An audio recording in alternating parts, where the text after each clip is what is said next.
इस कार्यक्रम के पुण्यार्जक हैं नमिनाथ युवा मंडल शहडोल।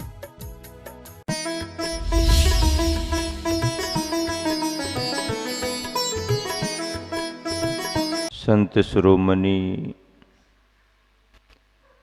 गुरुवर की जीवन यात्रा स्वयं की साधना के साथ तो आगे बढ़ रही है, उनके कार्यों से, उनके स्वभाव से अनेक प्रेरणाएं भी निरंतर मिल रही हैं। खजुराहो जैसे क्षेत्र पर पंच कल्याणक संपन्न करके गजरत महोत्सव की विशिष्ट प्रभावना का लाभ देकर गुरुवर संघ सहित विहार करते हुए सिद्ध क्षेत्र कुंडलपुर जी में विराजमान हुए। लगभग 8-10 दिन का ही प्रवास वहां पर रहा।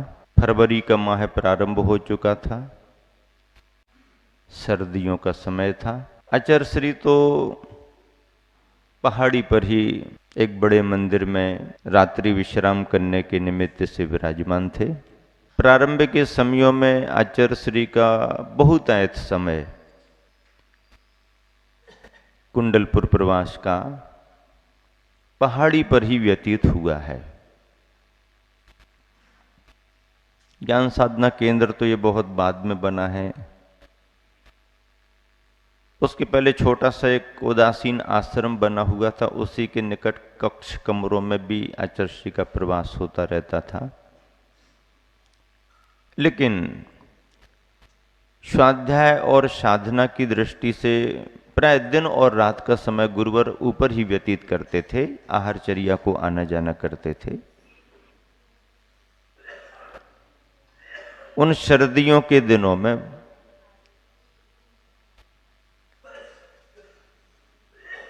मूल भगवान के गर्भालय के चारों तरफ बड़ी परिक्रमा थी, बड़ा स्थान था। तो लगभग 10-11 पिच्छियों का संघ पूरा का पूरा उस मंदिर में था। अन्य समय में कोई भी महाराज जी आजू बाजू के मंदिरों में भी जा सकते, चाहे तो विश्राम कर सकते, बैठ सकते, ये सब बात अलग थी। लेकिन लगभग विश्राम के लिए सभी संघ रात में उस मंदिर में रहते थे। बड़ी साधनाएं चलती थी आचार्य श्री की। और मैंने एक अनुभव किया है प्रारंभिक समय से ही कि आचार्य श्री ने जो भी साधनाएं की हैं, चर्चाएं उसकी कम की। कभी ऐसा इंटरेस्ट नहीं दिखा कि हम चला करके किसी को बताएं कि हम क्या कर रहे हैं। लेकिन अंदाज लगाते रहें, जानकारियां लेते रहें, और कभी कोई पूछ भी ले कि आचार्य श्री कोई विशेष क्या, तो भले कभी कोई संदर्भ विशेष में कुछ चर्चा आ जाए, लेकिन करने पर आचार्य श्री का ध्यान हमेशा से रहा। बाकी बताने और पब्लिसिटी से तो हमेशा दूर ही रहे वो। एक प्रेरक प्रसंग मेरे साथ यूं जुड़ा कि सुलुंच का समय आ रहा था। मेरे प्रारंभिक अवस्था थी, ब्रह्मचारी अवस्था थी। मुक्तागिरी के पर्वराज पर्यूषण में केसलुंच पहला संपन्न हुआ था। लगभग जनवरी माह पूरा होते होते 4 माह का समय लगभग पूरा हो रहा था। मन में केसलुंच करने का भाव था ही। सोचा कुंडलपुर जी में संघ रुका हुआ है, केसलुंच करने की परमिशन आचार्य श्री से ले ली जाए। मन में उत्साह था। आचार्य श्री से अनुमति मांगी और गुरुवर ने देख करके आशीर्वाद भी दे दिया, ठीक है केसलुंच कर लो। पहले केसलुंच तो जो जिस अवस्था में थे वो ठीक थे, लेकिन जब वो पहले केसलुंच के बाद दूसरी बार बाल आए, नए बाल आए, तो नई फसल जरा मजबूती के साथ आई। और फिर सर्दियों के समय में विहार होता रहा, लंबा विहार होता रहा। बाल भी जरा बढ़ने से उलझन जैसे हो गए। कोई बात नहीं, करना तो है, ये अंदाज तो बाद में लगा, पहले कुछ समझ में थोड़ी आया कि क्या स्थिति है। और पहले जैसे ही उत्साह में कि केस लुंच करना है, मानसिक तैयारी हुई। ये अंदाज था कि समय लगेगा, इसलिए जल्दी प्रारंभ करना चाहिए। और रात्रि में विश्राम तो किया, लेकिन वो सोने में भी वही दिखता रहा, केस लुंच करना है, केस लुंच करना है। और सर्दियों में लंबी नींद लगती नहीं है, क्योंकि दिन में पसीना कम आता है, भोजन पानी का प्रभाव रहता है। सर्दी के प्रभाव से रात में उठना होता ही होता रहता है। रात में अंदाजा तो नहीं रहा होगा घड़ी से, लेकिन जल्दी उठ गए। पहाड़ पर लाइटें तो थी नहीं। शाम को माली से कह दिया कि भैया एक लालटेन जला करके रख देना, थोड़ा उजाला उजाला देखने के लिए जरूरी रहेगा। और वैसे भी वो रात में एक तरफ थोड़ा सा उजाला करके चला जाता था, दरवाजे पर थोड़ा उजाला रखना पड़ता था। गेट बंद।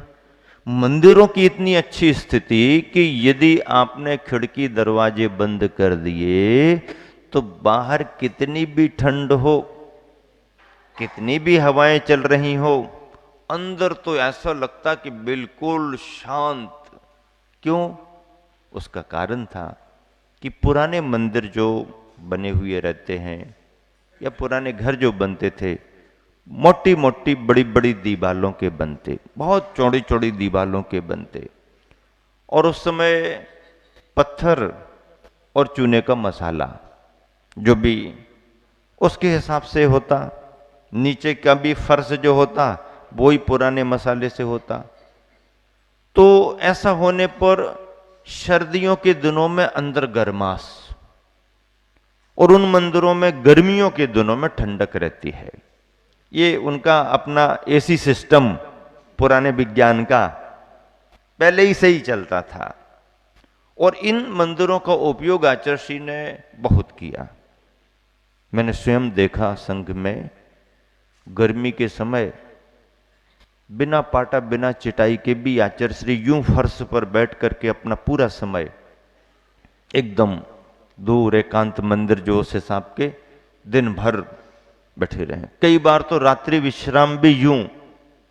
तभी तो मुनि को भूशयन की बात लिखी है कि मुनि भूशयन करे, लेकिन प्रश्न ये उठता है कैसे भू पर शयन करे, कैसी जमीन पर शयन करे। आप जैसे मार्बल लगा दें और बढ़िया टाइल्स लगा दें और फिर कहें महाराज जी लिखा है भू शयन करो, तो ये तो सब ले जाएगा। इस भू के लिए शयन करने को नहीं कहा। भू भी उस किस्म की होना चाहिए, उस प्रकृति की होना चाहिए जो हमारे शरीर को अनुकूल बैठे। पाषाण में, संगमरमर में और देसी पाषाण में अंतर। देसी पाषाण में भी बहुत दिन पुराना पाषाण और नया नया तराश करके रखा पाषाण, उसमें अंतर। आज के फर्शों पर असुविधाएं बहुत हैं। आज की जमीन जो तैयार की जा रही है उस पर सहज प्रकृतिकृत उपयोग करना साधना में प्रतिकूल पड़ता है।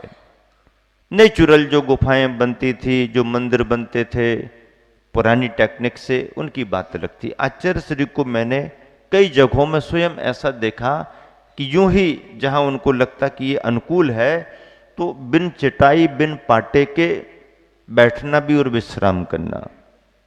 पसीना भी आएगा तो कहां सोख लेगा कुछ पता नहीं, वो वहीं के वहीं नहीं रहेगा। ऐसे समय में शीतकालीन अल्प प्रवास कुंडलपुर जी में चल रहा था। केस लुंच मैंने सुबह जल्दी उठ करके प्रारंभ किया। करते रहे। सुनसान समय था, मन लगा करके करते रहे, लेकिन बालों की सघनता और मजबूती जो आई तो उसमें अनुमान से समय कुछ ज्यादा लग रहा था। लगने दो, कोई बात नहीं। अब रात में कोई छुल्लक जी वगैरह भी आना जाना उठना किए, उनके भी ख्याल में आया ब्रह्मचारी बैठा है, केस लुंच कर रहा है, ये वो। तो समय लगा, सुबह हो गई, फिर भी केस लुंच हमारा पूरा नहीं हुआ। अब सुबह होते साथ ऐसा लगा कि अंदाज था कि सुबह सुबह तक हम कर लेंगे, लेकिन ये तो टाइम ज्यादा लग गया। कोई बात नहीं, फिर भी जल्दी जल्दी करो, करना ही है। आचार्य श्री मंदिर से निकल करके वंदना करते हुए जंगल से नीचे जाएं, आहार को उसके पहले अपन उपस्थित हो जाएं, तब तो बहुत अच्छी बात मानी जाएगी। उस हिसाब से स्पीड बढ़ा करके कर तो रहे, लेकिन टाइम लग रहा। फिर भी केसलुंच किया। केसलुंच थोड़ा समय जरूर लगा, लेकिन हो गया। आचार्य श्री निकले, सर्दियों में थोड़ा विलंब से निकलते हैं, टाइम रहता है, आचार्य भक्ति करने के बाद भी मंदिर के अंदर ही बैठे रहते हैं। तो मुझे लगा कि आचार्य श्री मिल जाएंगे और जल्दी जल्दी करके दर्शन करने के भाव से पहुंच गए। दर्शन कर लिया। मन में तो यह था ही कि समय इस बार ज्यादा लगा है, और ऐसा न हो आचार्य श्री पूछ लें कि कितना समय लगा, तो फिर बताएंगे ही बताएंगे। पर समय की कोई बात भी नहीं होती है। केसलुंच अपना एक नियम होता है, हालांकि ब्रह्मचारी अवस्था के नियम नहीं है, पर आचार्य श्री ने स्वयं अपनी ब्रह्मचारी अवस्था में केसलुंच किए। संघ में भी यदि किसी ने भाव रखा तो साधना की दृष्टि से मना नहीं किया। मैं दर्शन कर ही रहा था आचार्य श्री के कि छुल्लक जी आ गए। बोले आचार्य श्री ये तो बहुत रात से केसलुंच कर रहा है, इसका तो बहुत समय लगा। अब उन्होंने सारी बात खोल दी। अब मुझे लगा अरे ये तो इन्होंने बात रख दी। मुझे ये लगा कि आचार्य श्री कुछ ना कुछ तो कहेंगे, क्यों ज्यादा समय लगा, क्यों इतना विलंब हुआ, कुछ पूछेंगे। मेरे चेहरे पर उन्होंने थोड़ी निराशा देखी, जो एक प्रसन्नता प्रकट होना चाहिए वो उनको दिखी नहीं, थोड़ी निराशा दिखी कि महाराज जी ने कह दिया कि इसको तो समय ज्यादा लगा, ये तो बहुत रात से कर रहा है। तो आचार्य श्री क्या कहते हैं, देखो ये आचार्यों की दूरदर्शिता और एक उनके व्यक्तित्व का स्वभाव। आचार्य श्री क्या कहते हैं उस समय, अरे समय लगा तो क्या हुआ, उसकी बहुत लंबी सामायिक हो गई। समय लगा तो क्या हुआ, बहुत लंबी सामायिक हो गई। अरे केसलुंच करने में किसी को ज्यादा समय लग जाए तो उसका तप भी बड़ा ही माना जाता है। जब ऐसा आचार्य श्री ने कहा तो छुल्लक जी तो थोड़े शांत हो गए, और मुझे लगा कि ये तो अपना सपोर्ट, अपना पक्ष हो गया ना। फिर आचार्य श्री ने धीरे से कहा, इस बार क्यों, हाँ वो नए वाल आते हैं ना, मुझे भी ऐसा हुआ था दूसरी बार में। तो ऐसा करके आचार्य श्री ने उस बात को उस रूप में लिया। बड़ों की दृष्टि, दूरदर्शिता आदि ये एक वैयक्तिक गुण होते हैं। उसको किस नजरिए से हम देख लें, ये हमारे उस समय के दृष्टिकोण पर रहता है। आचार्य श्री अपने स्वभाव के अनुसार ही कार्य करते हैं, और एक दिन उनके मन में ख्याल आया होगा विहार करने का, बिन बताए, किसी को सूचना भी नहीं, आहारचर्या की। और आहारचर्या से सीधे ही सीधे न मंदिर न पहाड़ी पर मानस स्तंभ के दर्शन किए कुंडलपुर में सामने सामने, और वहीं से बाहर निकल गए। बाहर निकल गए, किस तरफ जा रहे होंगे तो लोगों ने कुछ नहीं पूछा, जंगल वंगल का कोई विकल्प।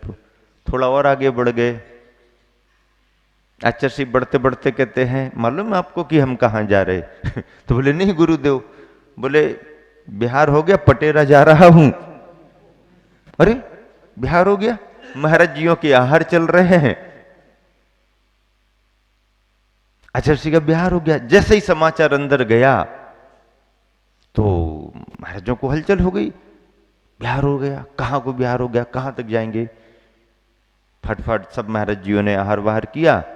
अब ब्रह्मचारी के आहार करने का समय और महाराज जी पकड़ रहे, भैया वो थैला वहां से उठा लेना, भैया वो वहां हमारे कपड़े रखे हुए, अब ब्रह्मचारी वो ऐसा। अब महाराज जी आहार कर करके जल्दी काम बता बता के निकल रहे, अब काम करें कि भोजन करें कि क्या करें, कुछ समझ में नहीं आ रहा।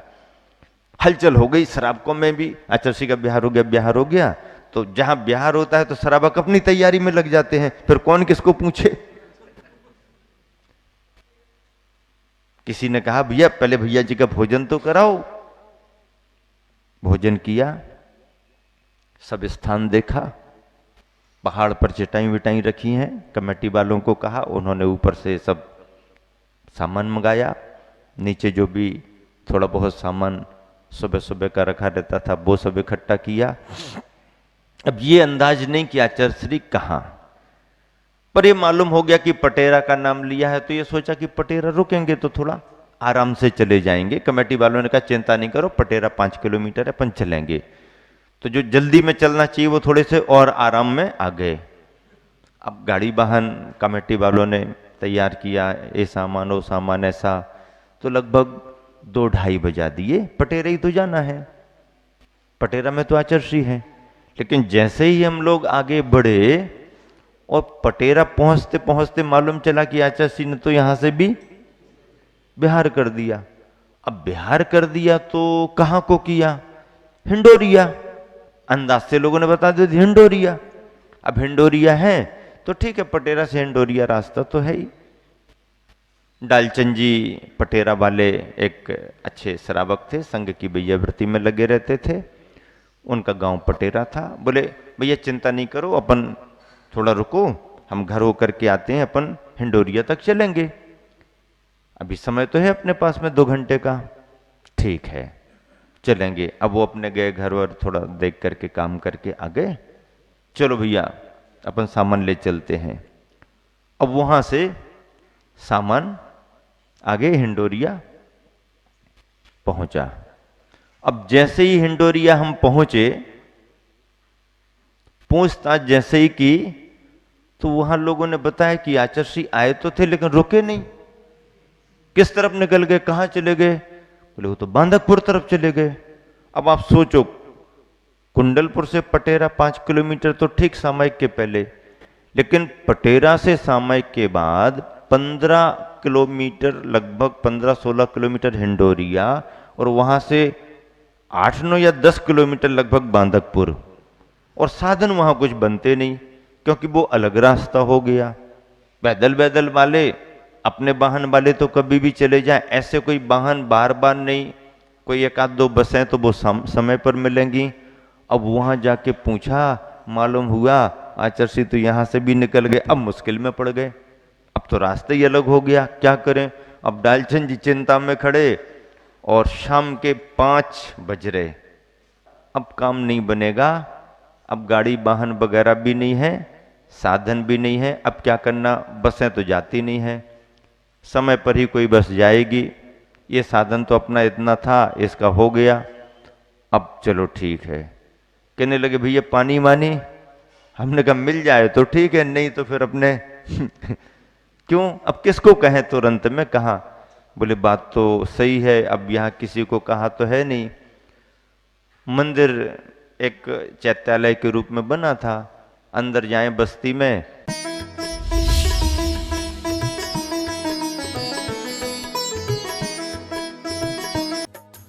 इस कार्यक्रम के पुण्यार्जक थे नमिनाथ युवा मंडल, शहडोल,